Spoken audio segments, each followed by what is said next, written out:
Seja muito bem-vinda a mais um episódio de Comer, Rezar e Não Engordar. Eu sou Carolina Zonato, nutricionista, e o episódio de hoje é: não consigo emagrecer porque a minha genética não me ajuda. Será que isso é verdade?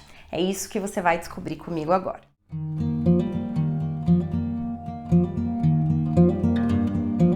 Bom, isso é um clássico, né, mulher? Esse negócio de falar, eu não consigo emagrecer porque a minha genética não me ajuda, é uma das coisas, assim, que eu ouço muito, né, no consultório, das pessoas que vêm falar comigo. Eu não consigo emagrecer, Carol, porque todo mundo na minha família é gordinho, então eu sou gordinha também, então não tenho o que fazer. Gente, é o seguinte, vamos lá. A genética, ela pode influenciar sim, tá? De você estar acima do peso. Se todo mundo da sua família tem sobrepeso, a probabilidade de você ter também é muito grande, tá? Eu vou contar para vocês agora um estudo que foi feito, que fala exatamente sobre isso. Bom, vamos lá. É um estudo que foi feito por Cohen e Cunha, tá? Qual a conclusão que eles chegaram com esse estudo? Esse estudo foi feito em 2004, tá? Bom, o que eles alegaram nesse estudo? Que a probabilidade dos filhos serem obesos será de 7% se os pais forem magros, 40% se um dos genitores for obeso, e de 80% a 85% se ambos os genitores, ou seja, pai e mãe, forem obesos, tá? Porém, veja bem esse porém, apenas a hereditariedade, tá? Que são os fatores genéticos, não determina se uma pessoa será obesa, pois a obesidade é produto, claro, da vulnerabilidade genética, de fatores ambientais ou comportamentos mal adaptativos. Aí você vai me perguntar, Carol, o que isso significa, né? Significa lá que eles tinham, né, esses dois autores, eles também tinham essa crença, mas será que a genética influencia ou não? Então eles foram lá, fizeram essa pesquisa e chegaram à conclusão que sim, né, a hereditariedade pode sim contribuir para perda de peso, mas é uma parcela bem pequenininha. Eles citam aqui que o que pode contribuir para a perda de peso? A hereditariedade, né, que é o fator genético, maus comportamentos, tá? E fatores ambientais, tá? O que são esses fatores ambientais? É tudo que está à sua volta, né, o seu ambiente, que favorece o seu ganho de peso. Quando você está em um ambiente desfavorável, o risco de você ganhar peso é muito grande, né? Se você estiver em ambientes lá, convivendo com pessoas que comem alimentos muito calóricos o tempo todo, se você estiver em ambientes, né, de muito sedentarismo, esses fatores ambientais podem sim influenciar o seu, né, o ganho de peso. Então, assim, dizer que eu estou acima do peso é culpa 100%, né, da minha genética, não faz sentido. Então ele está muito mais associado aos maus hábitos que você vem cultivando durante toda a sua vida do que a sua hereditariedade, né, do que o seu fator genético. Então, claro, existe uma probabilidade maior? Sim, existe, como eles citaram aqui no estudo que eu acabei de falar para você. Mas essa probabilidade, ela fica muito mais acentuada por causa dos maus hábitos que você vem cultivando aí durante muitos anos. Então, o que a gente conclui com tudo isso? Quando você entende que a genética não é o único causador do seu excesso de peso e tira essa crença limitante da sua cabeça, você vai conseguir ter resultados muito mais expressivos. Vou contar a história de uma paciente. Tem uma paciente minha que ela, a vida inteira, sempre foi extremamente regrada com relação à alimentação. Por quê? Porque ela acompanhou a família toda dela, ela sempre acompanhou a família acima do peso. Então, as mães acima do peso, né? A mãe acima do peso, as tias, as irmãs, todas elas estavam e estão até hoje acima do peso. Então, o que ela fez? Eu já tenho uma predisposição genética de ganhar peso. Então, o que que eu vou fazer? Vou melhorar os meus hábitos ainda mais para que isso não aconteça comigo. E ela é super magrinha. Até o pessoal da família dela fala, ai, como é que você consegue ser tão magrinha assim, né? Sendo que todo mundo é gordinho, acima do peso. Ela fala, por causa dos meus hábitos. Porque ela se alimenta de uma forma, né, bem equilibrada, se alimenta muito bem, pratica atividade física regularmente e ela já está numa idade mais avançada, né? Ela já está na menopausa, ela não é uma garota jovem, entende? E mesmo assim, ela conseguiu ser totalmente diferente da família. Então, o fato de você ter, né, uma genética favorável para o ganho de peso não é justificativa para que você também esteja acima do peso. Pelo contrário, se você se empenhar, se você fizer o que precisa ser feito, se você se alimentar de forma adequada, né, de forma equilibrada, sem deixar de comer os alimentos que você gosta, mas fazer isso de forma equilibrada e sempre estar praticando atividade física, bebendo bastante água, a sua família inteira pode ter, né? Você pode ter essa predisposição que mesmo assim você não vai ganhar peso, tá certo? Mesmo assim você vai conseguir ser magra e se manter magra, tá certo? Então esse estudo aí eu quis trazer para vocês, para que vocês entendam que não usem, né, a hereditariedade só como uma desculpa para não conseguir emagrecer. Né? O seu ambiente, os seus hábitos vão contribuir muito mais para o seu ganho de peso do que a sua hereditariedade, tá certo? Bom, agora que eu já te contei isso aqui, né, desse estudo, que eu já te expliquei mais ou menos como é que funciona a questão de genética e peso, se influencia ou não, se você gostou desse vídeo, eu quero que você deixe seu like, tá bom? Deixa o seu like, já se inscreva no canal se você ainda não for inscrita, tá certo? E já ative as notificações para que você não perca nenhum vídeo novo, tá certo? Todas as segundas-feiras tem episódios novos do projeto Comer, Rezar e Não Engordar. E todos os dias tem vídeos novos por aqui. Então, já se inscreva, já ative as notificações e não esqueça de deixar o seu like. Bom, então o que você precisa parar agora, né, de fazer para reverter essa situação? Se você tá acima do peso, né, se você já sabe que tem essa genética que contribui para o seu ganho de peso, o que você precisa fazer? Primeiro de tudo, exatamente aquilo que eu te falei agora há pouco. Tirar essa crença, tirar essa objeção grande que você nunca vai conseguir emagrecer por causa, né, que toda a sua família é gordinha, que toda a sua família está acima do peso, então você vai ter que ser assim também, se conformar com isso, que você nunca vai conseguir emagrecer. Primeira coisa, tira isso da sua cabeça, tá? Quebra essa objeção, coloque na sua cabeça que igual essa minha paciente fez, tá? Muda essa chavinha aí. Não, a minha família, eu sei que eu tenho essa predisposição, que todo mundo da minha família está acima do peso, mas eu não vou ser essa pessoa, né? Eu vou fazer diferente para que eu, né, mesmo tendo essa predisposição genética, que eu consiga perder peso. Quais são, né, os hábitos que você tem que mudar agora para que você consiga reverter essa situação, né? Primeiro de tudo, né, deixar essas coisas de lado, né, essas crenças de lado, e você precisa usar essa predisposição genética como combustível para que, né, que você consiga emagrecer. Não, eu já sei, né, já aprendi que a predisposição, né, que a minha hereditariedade, ela pode sim influenciar no meu peso, mas eu vou fazer diferente de toda a minha família.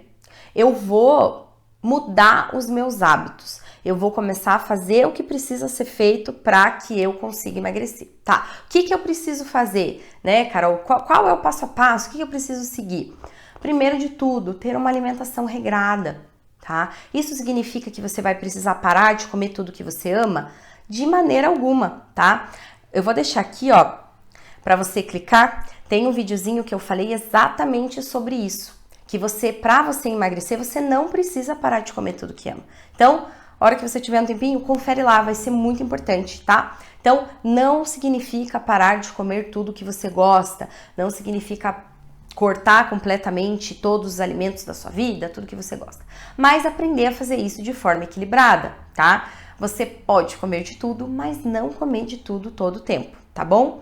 Então, ter uma alimentação regrada aí, né, que a regra que eu sempre gosto de usar é que 90% você vai, 90% do tempo você vai se alimentar, né, com uma alimentação saudável e 10%, né, do seu tempo você vai abrir essas exceções para comer aqueles alimentos mais calóricos. Organizar a sua rotina alimentar, né? Organizar quando você vai fazer essas refeições livres, essas refeições mais calóricas, programar essas refeições e não fazer tudo numa bagunça de uma forma aleatória, tá bom? Isso também ajuda muito, porque quando você se organiza, você consegue ter um controle maior da quantidade, né, de vezes que você vai comer fora do seu, né, do seu padrão alimentar saudável, tá? Outra coisa muito importante, se exercitar, praticar atividade física. Deixe esse sedentarismo de lado, né? Começa aos poucos. Se você não tem o hábito de praticar atividade física, não tem problema. Não precisa começar treinando na academia 5 vezes por semana.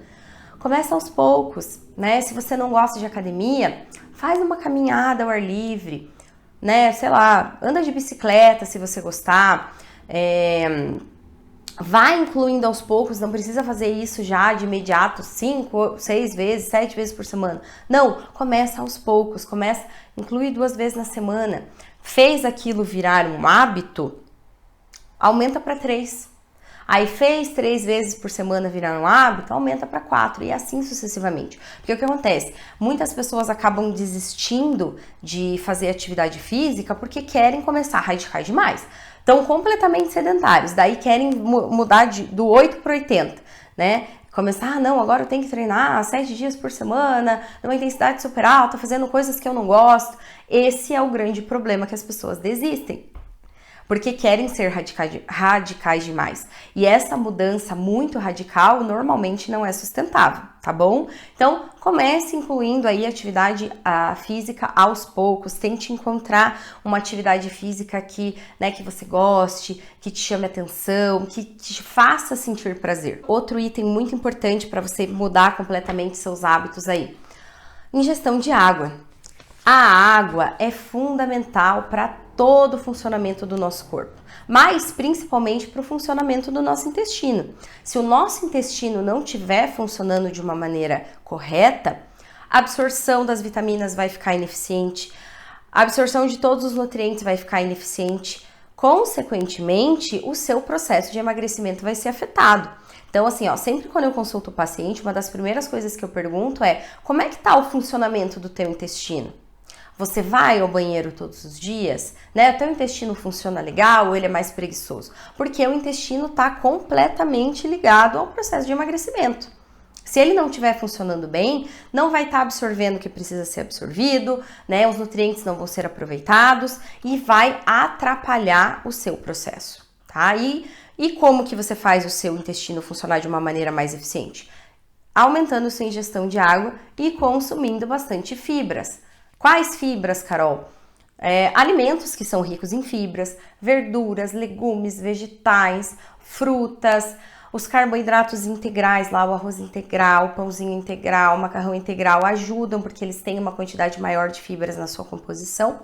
E claro, outros tipos de fibra como linhaça, aveia, chia, né? Você acrescentar essas fontes de fibras aí na sua frutinha, na sua alimentação, ajuda muito a melhorar o trânsito intestinal. Mas não adianta incluir as fibras aí na alimentação se você não tomar água, porque daí o teu intestino não vai funcionar, tá bom? Então, aumente a sua ingestão de água, que isso vai ser muito importante. Último ponto, também muito importante, né? Não menos importante do que os outros,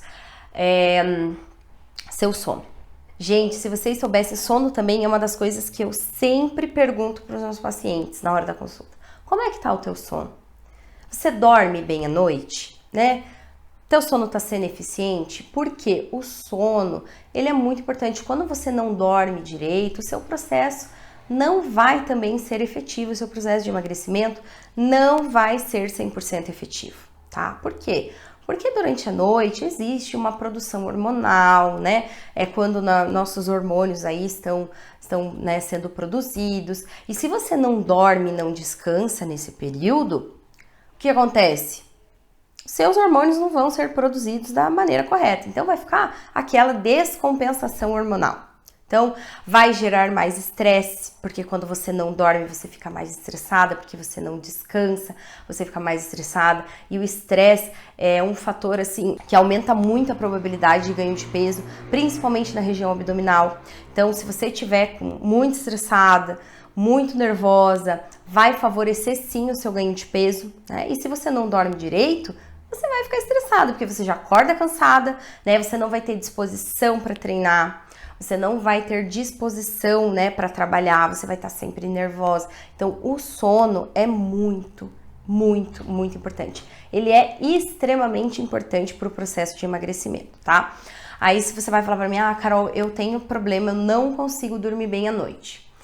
Existem alguns casos, né, que você precisa realmente fazer um tratamento com um especialista para curar, né? Se você tiver uma doença associada, né, ao sono, você precisa procurar, né, um especialista, um médico especialista para ajudar, né, você a resolver esse probleminha do sono. Porém, muitas pessoas acabam não conseguindo dormir bem por ter hábitos ruins aí durante a noite. Não é que elas tenham uma doença do sono, é que elas acabam ficando muito agitadas, muito ansiosas na hora de dormir e isso acaba prejudicando o sono, tá? Então, eu vou passar um passo a passo aqui para você agora, para que você aplique na sua rotina, que eu tenho certeza que vai ajudar, né, a favorecer o seu sono. É um processo que a gente diz que é higienização do sono. Tá? O que você vai fazer nesse processo? Seguir esse passo a passo que eu vou te contar agora. Primeiramente, lá, 1 horinha antes de você dormir, prepara um chazinho calmante, tá? Quais chás, Carol, que são esses chazinhos calmantes? Camomila, erva cidreira, erva doce, capim-limão, todos esses chás, eles têm um poder calmante. Então, quando você toma aí 1 horinha antes de você dormir, ele já vai te ajudando a te dar aquela desacelerada, tá? Então, coloca aí 1 horinha antes de você dormir, opte por essas opções de chás que vão ser assim, ó, perfeitas, eu tenho certeza que vão te ajudar, tá? Outra coisa que é muito importante também pensar nessa hora de dormir para fazer essa higienização é a temperatura do ambiente. Por quê? É legal que a gente esteja em ambientes mais arejados, porque a diminuição da nossa temperatura corporal, ela acaba favorecendo o nosso sono, né? Quando você está em ambientes muito quentes, muito abafados, a nossa temperatura corporal, ela acaba ficando muito alta. Então, isso acaba prejudicando ainda mais o nosso sono, tá? Então, fica lá, ambientes mais arejados, mais fresquinhos, para ir dando aquela reduzida na nossa temperatura corporal, para que, né, vá favorecendo o sono. Outra coisa muito importante é a luminosidade do ambiente, tá? Essas luzes brancas que normalmente tem, né, nos quartos e tudo mais, elas deixam o nosso cérebro em alerta. O que isso significa? Fica muito mais difícil de induzir o sono quando o nosso cérebro está em alerta, tá? Não favorece a produção do hormônio do sono. Então, essas luzes que são mais amareladas, ambientes com aquela luminosidade mais baixinha, isso também vai favorecendo a produção do hormônio do sono, certo? Outra coisa que é muito importante, se você tem o hábito de deitar e ficar com o celular próximo, próximo ao rosto, mexendo, deixe seu celular de lado, tá? Pare de ter esse hábito. Deixe esse hábito um pouquinho de lado. Por quê? Porque quando a gente tá mexendo no celular, assim, você não consegue desligar. Você fica ali focado ali nas redes sociais, o seu cérebro fica em alerta e também a luz do celular acaba acontecendo a mesma coisa do que a luz do ambiente que você está. Ficar com aquela luz no seu rosto, né? O seu cérebro vai continuar em alerta e não vai favorecer a produção do hormônio do sono, tá? Então, deixa o celular do lado, né? Faz esse passo a passo, 1 horinha antes, toma o seu chazinho, já vai indo para um ambiente mais arejado, mais fresquinho, deixa as luzes mais apagadas, né? Ambiente mais escurinho, ou se você tiver aquelas luzes mais amareladas que não são tão fortes, deixa o celular um pouquinho de lado para não ficar em alerta e, se você gostar, leia um livro. O livro faz com que a gente prenda a atenção na história de uma forma mais sutil. E isso, por incrível que pareça, faz o nosso cérebro ir, né, de uma forma ou de outra, desligando e fazendo com que a gente fique mais relaxado. Última coisa, não sei se você gosta, mas é muito legal você fazer uma meditação antes de dormir, tá? Não é ficar lá parado fazendo meditação, não. É você colocar, tem muitos videozinhos aqui mesmo no YouTube e tem muitos videozinhos em aplicativos que você não paga nada. Você baixa o aplicativo de meditação e aí tem os videozinhos, tem meditações curtas, tá? Não são meditações muito longas, meditações de 5, 10, 15 minutos, né? Do jeito que você preferir. E essas meditações, você pode achar que não, mas também ajuda a relaxar, né?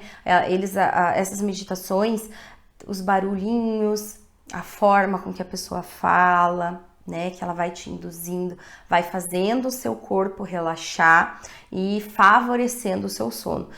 Teve muitos relatos de pessoas que eu conheço, que depois que começaram a fazer a meditação, elas ajudaram muito na questão de ansiedade, né? Porque normalmente quando você deita na cama, é um momento que o seu cérebro fica borbulhando, né? Ah, amanhã eu tenho que fazer isso.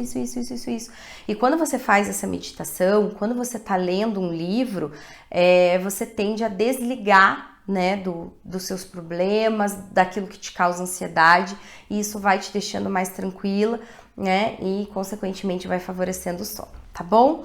Então, faz esse passo a passo, segue essas dicas aí que eu tenho certeza que vai favorecer o sono. E claro, né, siga todo esse passo a passo aqui que eu te falei agora para melhorar os seus hábitos e favorecer o seu emagrecimento e tira aquela crença, né, de que a sua hereditariedade influencia completamente o seu ganho de peso. Se toda a tua família é gordinha, você vai ser gordinha também e nunca vai emagrecer. Não, tá? Tenha firme na sua cabeça que você pode sim, né, use isso como combustível para você mudar os seus hábitos e fazer diferente de toda a sua família, tá bom? Bom, espero que você tenha gostado desse vídeo, tá? Mas se você quiser mais conteúdo aqui sobre emagrecimento, né, um emagrecimento saudável, eu vou deixar aqui o meu Instagram, me segue lá, tá bom? Lá eu também posto conteúdos todos os dias, né, que vão te ajudar a perder peso de forma saudável e principalmente duradoura, tá bom? Vai ser um prazer te ter lá no Instagram também, tá? Um beijo, até a próxima!